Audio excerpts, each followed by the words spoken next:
So many times people wonder about whether or not they should take the time to invest to go to EPIC training. And this is such an important thing to understand, because I know it's 2 days and you have to take time off of work or you have to find a babysitter, and it can be challenging to go and try to figure out those logistics so that you can come.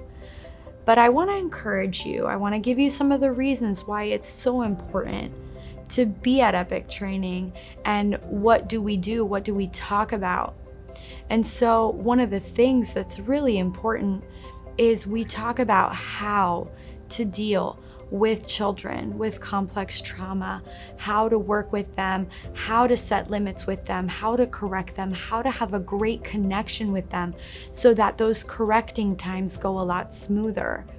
We also talk about the developmental differences between children who have complex trauma, children like the children that we work with, and children who don't have complex trauma. One of the things that we think is so important to recognize is that EPIC training is not just for parents with kids who have complex trauma, it's for every parent. And I say that because we know that 90% of the world has trauma, and now that number is even higher with COVID. COVID created a traumatic experience for everyone.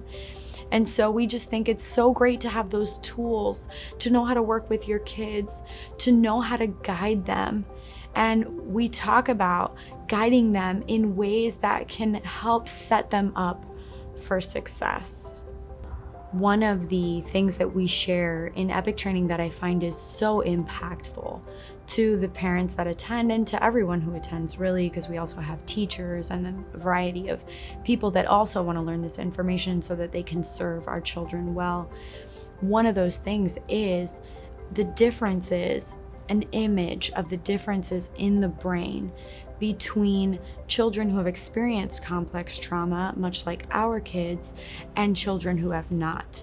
And so I'd like to share that with you now. So the first image is going to be an image of a 3-year-old child. And one of the brains is a 3-year-old child who has not experienced complex trauma. And then the one on the right is a child who's experienced extreme neglect.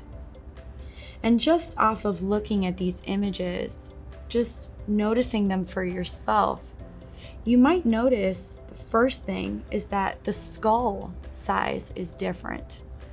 And this is so important to notice, because if this baby falls, this baby is much more likely to get injured than the baby who hasn't experienced complex trauma.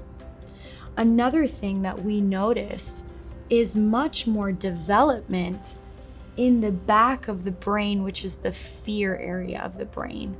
And so this child is much more likely to respond at the tip of a hat to something that maybe other children wouldn't see as threatening, but they will.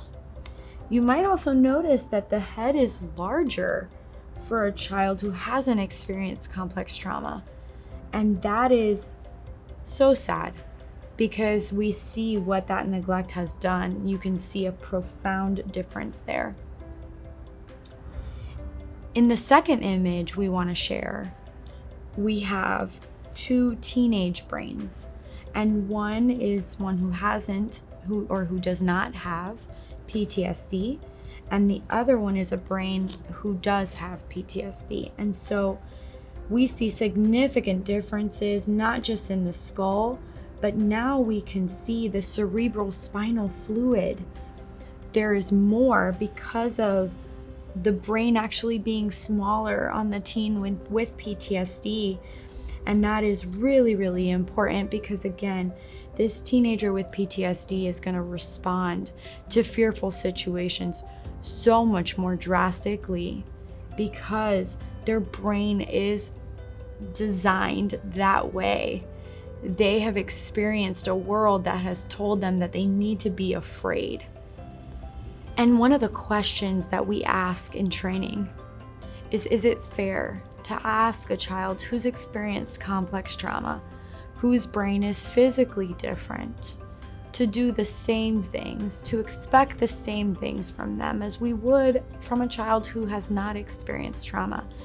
And one of the things that we'll teach you in EPIC training is not to not have expectations for them at all, but it's to start their bar a little bit lower. And how do you do that?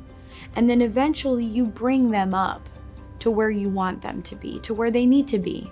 Because we do expect high things from them, and we want to teach them how to grow and improve.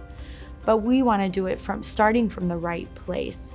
We want to set them up for success, and that's really important. So we offer these trainings periodically, and you can find the dates on our website. And so we have virtual options, we have in-person options. I highly recommend the in-person option if you can swing it. It's so important. Practicing in person and being able to pay attention all day on a computer can be challenging. So I would encourage you to come to the in-person, but if you can't, we offer the online version for those who can't find another alternative, because we really want you to be able to get the information. We hope to see you there soon.